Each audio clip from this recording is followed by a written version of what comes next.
គេចាប់ដើមក្រុមយើងខ្ញុំសូមគោរពដំណើរជំរាបសួរទៅដល់លោកគ្រូអ្នកគ្រូនិងមិត្តភ័ក្តិសិស្សនិស្សិតទាំងអស់ដែលបានទស្សនាវីដេអូមួយនេះពួកខ្ញុំមកពីថ្នាក់ទី10 NGSP1 ដែលនាងខ្ញុំមានឈ្មោះថាវិនវីហ៊ូណានាងខ្ញុំឈ្មោះអុកគឹមលីហើយថ្ងៃនេះដែរពួកខ្ញុំនឹងមកនិទានរឿងភ្នំបាយ៉ង់កោស្ថិតនៅក្នុងខេត្តតាកែវសូមទស្សនាដូចតទៅ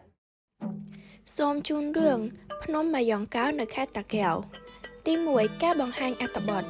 ដោយរឿងនេះមានចំណងជើងថាភ្នំបាយ៉ង់កោរឿងភ្នំបាយ៉ង់កោគឺជារឿងព្រេងកថាដែលបានបង្ហាញឲ្យយើងដឹងពីទីតាំងភូមិសាស្ត្ររបស់ប្រទេសខ្មែរយើងគឺភ្នំបាយ៉ង់កោដែលស្ថិតនៅក្នុងខេត្តតាកែវសព្វថ្ងៃរឿងនេះស្ថិតនៅក្នុងចលនាអក្សរសិល្ប៍ខេមរនិយមព្រោះវាបានបង្ហាញអំពីជីវភាពរស់នៅប្រវត្តិសាស្ត្រការគ្រប់គ្រងទឹកដីរបស់ប្រជាជនខ្មែរនៅលើទឹកដីខ្មែរទី2ការវិភាគអត្ថបទកការសង្ខេបរឿងដែលរឿងនេះមានដំណើរដូចតទៅកាលពីព្រេងនាយមានស្ដេចមួយអង្គព្រះនាមព្រះបាទបាយ៉ង់មានមហេសីព្រះនាងសក់ក្រអូបព្រះនាងមានរូបសម្បត្តិឆោមឡោមសម្បុរភ្លឺថ្លាស្អាតណាស់ដូចទេពធីតាហើយមានក្លិនក្រអូបជុំវិញព្រះកាយមួយយោជន៍ស្មើនឹង400សិនឬ16គីឡូម៉ែត្រស្ដេចសៀមពេលបានឮដំណឹងពីព្រះនាងសក់ក្រអូបហើយក៏បានបញ្ជូនឲ្យគេមកស៊ើបការពិតស្ដេចសៀមរកមធ្យោបាយចូលមកចាប់យកព្រះនាងសក់ក្រអូបទៅដើម្បីជាកិត្តិយសប្រទេសខ្លួនគ្រាន់តែឮដំណឹងនេះព្រះបាទបាយ៉ង់ក៏នាំមហេសីពួកស្រីស្នំក្រមការនិងពលសេនាទាំងឡាយភៀសព្រះកាយចេញទៅតាមសំពៅសំដៅទៅទិសអាគ្នេយ៍ទាំងវេលាយប់មុននឹងស្ដេចយាងចេញទ្រង់លើកព្រះហស្ថប្រណម្យដាក់លើព្រះសិរសាសច្ចៈបនទេវតារក្សាទឹកថាសូមឲ្យសម្រេចសេចក្តីប្រាថ្នា3ប្រការគឺទី1សូមឲ្យបានសេចក្តីសុខក្នុងដំណើរផ្លូវសាគរទី2សូមកុំឲ្យពួកចៅសៀមតាមទាន់ទី3សូមឲ្យជួបប្រទះទីកន្លែងជាទីគាប់ចិត្តបើបានសម្រេចបំណងនេះព្រះអង្គនឹងកោរព្រះកេសាថ្វាយស្ដេចព្រួយព្រះទ័យជាខ្លាំងទ្រង់បានបើកសំពៅទាំងយប់ទាំងថ្ងៃគ្មានឈប់ឈរលុះចេញបានឆ្ងាយទ្រង់បានរកតំបន់មួយដើម្បីចតសំពៅជួនជាខណៈនោះក៏មានខ្យល់ព្យុះធ្វើឲ្យសំពៅវិលវល់ហើយបាក់ចង្កូតទៅត្រង់នោះមានឈ្មោះថាភូមិបាក់ចង្កូតជាប់មកដល់សប្តាហ៍ថ្ងៃគេហៅថាភូមិបាក់កូតស្ដេចទ្រង់ភ័យក៏បន់ឲ្យបាត់ខ្យល់ព្យុះគ្រានោះខ្យល់ព្យុះក៏បាត់មួយរំពេចហើយស្ដេចទ្រង់បោះយុទ្ធការចតទៅនៅទីនោះមានឈ្មោះថាភូមិកន្លែងចតទ្រង់ឈប់ចតនេះគឺដើម្បីរៀបចំចំណីអាហារថ្វាយអារក្សទឹកហើយធ្វើចង្កូតថ្មីទីនោះជាប់ឈ្មោះថាភូមិសែនបនកន្លែងទាំង3នេះស្ថិតនៅក្នុងឃុំលាយបូស្រុកត្រាំកក់ខេត្តតាកែវស្ដេចក៏ធ្វើដំណើរទៅមុខទៀតស្របតាមទិសអាគ្នេយ៍ដដែលហើយក៏ឆ្ងាយទីនោះបន្តិចសំពៅក៏ធ្លាយទ្រង់ក៏ធ្វើសំពៅបណ្ដាបើកទៅមុខបណ្ដាទៅតំបន់នេះមានឈ្មោះថាសំពៅធ្លាយបន្ទាប់មកទៀតក៏ដល់ទីកន្លែងមួយដែលមានស្បូវច្រើនក៏បោចស្បូវចុកសំពៅដែលធ្លាយត្រង់កន្លែងនេះជាប់ឈ្មោះថាភូមិព្រែកស្បូវសំពៅបន្តដំណើរទៅមុខទៀតព្រះនាងសក់ក្រអូបទ្រង់កើតទុកព្រួយដោយបារម្ភពីទិសដៅរកកន្លែងសំណាក់ពុំឃើញនិងម្យ៉ាងព្រួយក្រែងពួកសៀមតាមទាន់ព្រះនាងទ្រង់អុជទៀនថ្វាយដល់អារក្សទឹកអារក្សគោកអ្នកតាព្រៃភ្នំក្រុមថ្មសពទីកន្លែងថាឲ្យបានជួបទីសុខប្រសើរសូមឲ្យចៅសៀមចិត្តអប្រ័យបរាជ័យវិនាសក្នុងសាគរទីនោះក៏មានឈ្មោះថាភូមិអន្លង់ទៀនពិធីនមស្ការអំពីវិនាសនេះបានសម្រេចដោយសេចក្តីប្រាថ្នាមែនគឺសំពៅទ័ពសៀមបានតាមស្កាត់រកព្រះនាងនោះ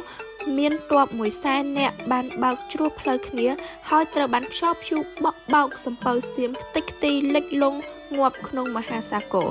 កន្លែងនេះមានឈ្មោះថាភូមិសែនលង់សប្តាហ៍ថ្ងៃហៅថាភូមិសន្លង់វិញ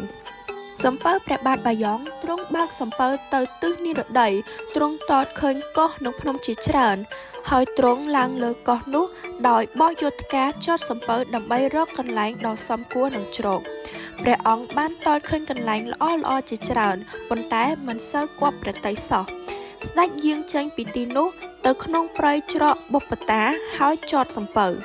គ្រាន់តែស្ដេចយាងផុតភ្លាមមហាមេឃក៏ងងឹតបណ្ដាលទៅជាភ្លៀងផ្គរយ៉ាងខ្លាំង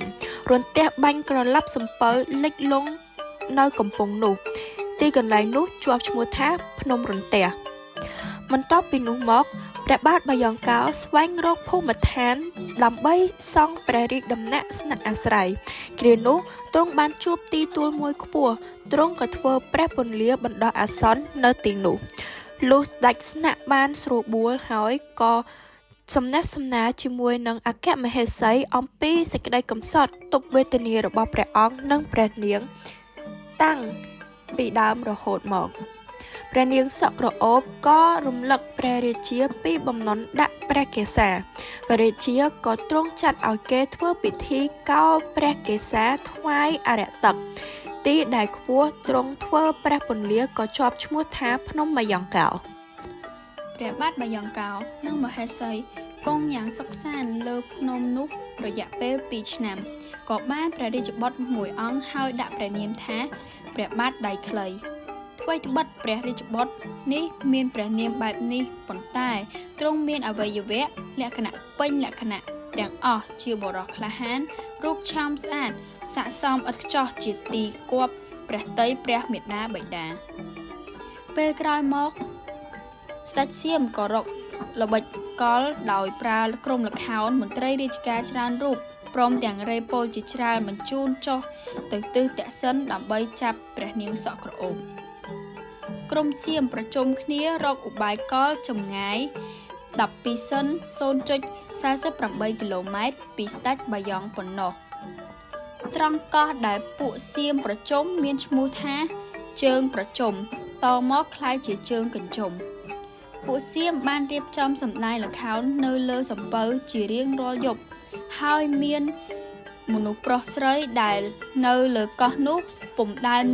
បានមើលអ្វីឲ្យសប្បាយសោះក៏នាំគ្នាទៅមើល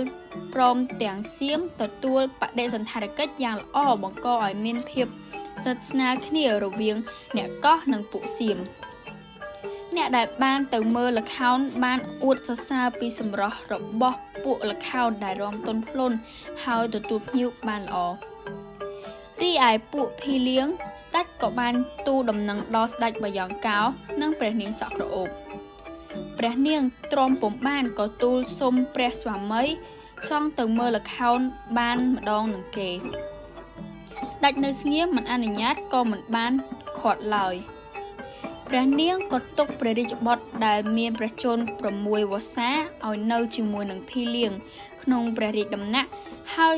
ស្រង់ទឹកនៅកំពង់នោះលុះស្រង់រួចក៏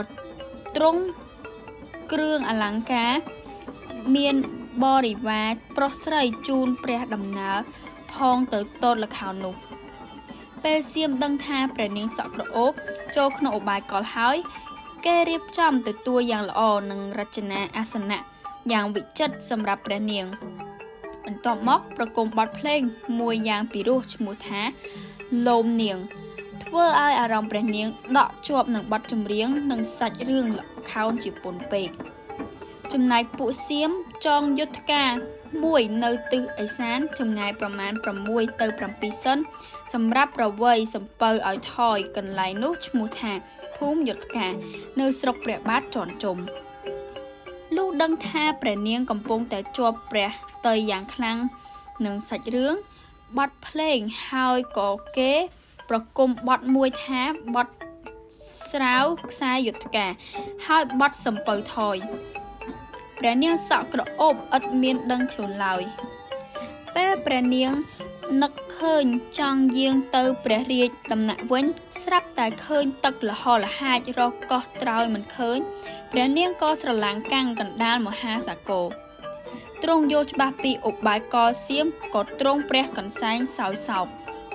ឯពួកសៀមច្រានភីលៀងចេញអស់វាយកតែព្រះនាងសក់ក្រអូបតែប៉ុណ្ណោះទៅស្រុកវាស្ដេចសៀមផ្ដល់រង្វាន់ខាន់ខៅយ៉ាងច្រើនដល់ពួកសេនារួចឲ្យព្រះនាងគង់នៅប្រាសាទមួយម្នាក់ឯងជាមួយស្រីស្នំអ្នកបម្រើដើម្បីឲ្យព្រះនាងគង់ឲ្យស្រាកស្រានពីទុក្ខសោកសិនសឹមយកមកគង់នៅជាមួយព្រះអង្គរីឯស្ដេចបាយ៉ង់កោកាលដឹងថាព្រះនាងត្រូវសៀមចាប់យកទៅព្រះអង្គសោយសោកជារៀងរាល់ថ្ងៃ លុះ12ឆ្នាំក្រោយមកព្រះរាជបុត្រព្រះបាទដៃខ្លីបានហាត់រៀនសិលមុនមានកងទ័ពក្លាហានស្ម័គ្រចិត្តរាប់ម៉ឺននាក់មកហាត់រៀនមន្តអាគមនៅទីព្រះលានមួយឈ្មោះថាស្រែចំពុលក៏បាននាំទ័ពទៅរំដោះព្រះនាងមកវិញប៉ុន្តែបែរជាខ្លាចជារឿងហេតុមួយមិនគួរឲ្យជឿគឺព្រះរាជបុត្រនិងព្រះមេដាមិនស្គាល់គ្នារហូតមានអំពើមិនគប្បីនឹងគ្នារួមរស់ក្រោយពីបាននាំយកព្រះនាងសក់ក្រអូបត្រឡប់មកវិញព្រះនាងបានក្រាបទូលថ្វាយរឿងរ៉ាវសពគ្រប់ដល់ព្រះរាជាក៏មិនខឹងអ្វីឡើយព្រោះជារឿងមិនដឹងដូចគ្នាតែដោយសង្ស័យក្រែងលោព្រះរាជបុត្រមានទោសធ្ងន់ក៏ប្រជុំពួកអ្នកប្រាជ្ញព្រាហ្មណ៍បុរោហិតមកពិគ្រោះយោបល់ពួកព្រាហ្មណ៍បុរោហិតក្រាបទូលឲ្យជីកស្រះ1001អង្គហើយធ្វើបន់ឆ្លងទៀតដើម្បីឲ្យបាបកម្មក្លាយជាអហោសកម្មហេតុនេះបានជានៅក្នុងខេត្តតាកែវទាំងមូលមានទីកន្លែងមានឈ្មោះអង្គនេះច្រើនណាស់ដូចជាអង្គរកាអង្គសឹងជាដើមក្រោយពីបានអាននៅរឿងនេះចប់ហើយរឿងនេះបានបង្កប់នៅតម្លៃអប់រំដូចជាទី1គឺកុំលោភលន់នឹងចង់បានទ្រព្យសម្បត្តិរបស់អ្នកដទៃទី2ត្រូវមានចិត្តកតញ្ញូចំពោះអ្នកមានគុណទី3ការទទួលស្គាល់កំហុសនិងកែប្រែទី4ត្រូវស្រឡាញ់សន្តិភាពគិតប្រយោជន៍រួមជាធំនិងចុងក្រោយគេគឺការគោរពតាមពាក្យសន្យាជាចុងបញ្ចប់នៃវីដេអូមួយនេះពួកយើងទាំងពីរសូមអរគុណទៅដល់លោកគ្រូអ្នកគ្រូនិងមិត្តភក្តិទាំងអស់ដែលបានទស្សនាវីដេអូមួយនេះពីដើមរហូតដល់ចប់សូមអរគុណនិងសូមជម្រាបលា